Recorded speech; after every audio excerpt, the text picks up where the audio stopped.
AG ನ್ಯೂಸ್ಗೆ ಸ್ವಾಗತ.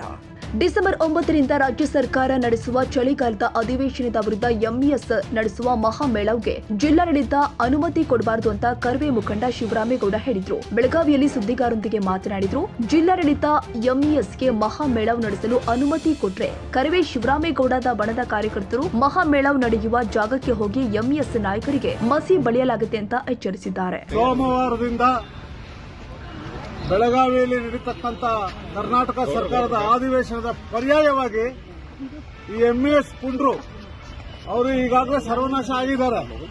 ಇರ್ತಕ್ಕಂಥವರು ಅನಾವಶ್ಯಕವಾಗಿ ಸರ್ಕಾರದ ಅಧಿವೇಶನದ ವಿರುದ್ಧವಾಗಿ ಮಹಾಮೇಳವನ್ನ ನಡೆಸ್ತಕ್ಕಂಥ ಪದ್ಧತಿಯನ್ನ ಬಹಳ ದಿವಸದಿಂದಲೂ ಕುಚೋದ್ಯವನ್ನ ಮಾಡ್ಕೊಂಡ್ ಬಂದಿದ್ದಾರೆ.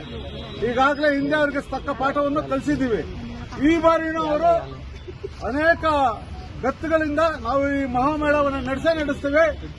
ಕರ್ನಾಟಕದ ಸರ್ಕಾರದ ಬಸ್ಗಳನ್ನ ನಾವು ಸುಟ್ಟಾಕ್ತೀವಿ. ನಮ್ಮ ಗಡಿ ಒಳಗೆ ಬಂದ್ರೆ ಗೂಂಡಾ ರೀತಿಯಲ್ಲಿ ದುಷ್ಟತನದಲ್ಲಿ ಎಂಇಎಸ್ ಗೂಂಡಾಗಳು ಪ್ರತಿ ಬಾರಿ ಮಹಾರಾಷ್ಟ್ರದ ಪುಂಡ ರಾಜಕಾರಣಿಗಳನ್ನ ಬೆಳಗಾವಿಗೆ ಗಡಿಗೆ ಕರೆದಿ ಶಾಂತಿಗೆ ಹೆಸರಾಗಿರ್ತಕ್ಕಂಥ ಕರ್ನಾಟಕವನ್ನು ಯಾವಾಗಲೂ ಅಶಾಂತಿ ಉಂಟು ಮಾಡ್ತಾರೆ.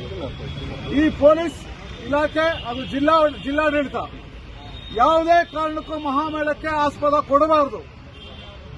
ಈ ಶಿವಸೇನೆ ಎಂಇಎಸ್ ಪುಂಡ್ರಿಗೆ ತಕ್ಕ ಪಾಠವನ್ನು ಕಲಿಸಬೇಕು. ಇಲ್ಲವಾದ ಪಕ್ಷದಲ್ಲಿ ಕನ್ನಡ ಪರ ಹೋರಾಟಗಾರರು ಇಲ್ಲಿವರೆಗೂ ಏನೋ ಒಂದು ತಮ್ಮ ದೈತ್ಯ ಶಕ್ತಿಯನ್ನು ತೋರಿಸ್ಕೊಂಡ್ ಬಂದಿದ್ದಾರೆ. ಆ ಎಂಇಎಸ್ ಮತ್ತು ಶಿವಸೇನೆ ಗುಂಡಗಳಿಗೆ ಮತ್ತು ಹೊರ ರಾಜ್ಯದಿಂದ ಬರ್ತಕ್ಕಂಥ ಪುಂಡ ರಾಜಕಾರಣಿಗಳಿಗೆ ತಕ್ಕ ಪಾಠವನ್ನು ಕಲಿಸ್ತೀವಿ ಅಂತಕ್ಕಂಥ ಈ ಮುಖಾಂತರ ಜಿಲ್ಲಾಡಳಿತಕ್ಕೆ ತಿಳಿಸಕ್ಕೆ ಇಚ್ಛೆಪಡ್ತೀವಿ. ಕೊಲ್ಲಾಪುರದಲ್ಲಿ ಇವರು ನಮ್ಮ ಏನಾದರೂ ಇಲ್ಲಿ ಮಹಾಮೇಳಕ್ಕೆ ಅನುಮತಿ ಕೊಡದಿದ್ರೆ ಅಲ್ಲಿ ಕರ್ನಾಟಕ ಬಸ್ಗಳನ್ನ ತಡಿತೀವಿ ಅಂತೇಳಿ ಎಚ್ಚರಿಕೆ ಕೊಟ್ಟಿದ್ದಾರೆ. ಕನ್ನಡಿಗರ ಮೆಚ್ಚಿನ ನಿಮ್ಮ ಎಜೆ 24/7 ನ್ಯೂಸ್ ಕನ್ನಡ ವಾಹಿನಿ ಇದೀಗ ಟಿವಿಯಲ್ಲಿ ಲಭ್ಯ. ವೇಳೆ ನೋಟಿಸ್ ಕೊಟ್ಟಿದ್ರೆ ವಾಪಸ್ ತಗೋತೀವಿ. ಇವತ್ತು ವಕ್ಫ್ ಪ್ರಾಪರ್ಟಿ ಅಂತೇಳಿ ಬರ್ತದೆ ಅಂತ ಹೇಳಿದ್ರೆ ರೈತರು ಬೀದಿಗೆ ಬಂದ್ರೆ ಏನ್ ಮಾಡ್ಬೇಕಾಗತ್ತೆ? ಯಾರು ವೋಟ್ ಹಾಕಿಲ್ಲ ಅಂದ್ರೆ ಗ್ಯಾರಂಟಿನೆಲ್ಲ ಸ್ಟಾಪ್ ಮಾಡ್ಬಿಡ್ತೀವಿ.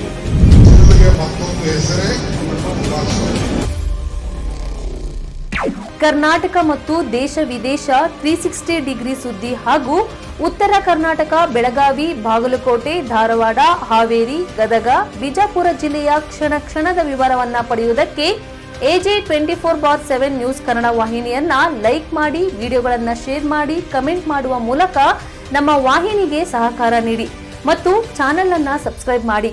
ಧನ್ಯವಾದಗಳು.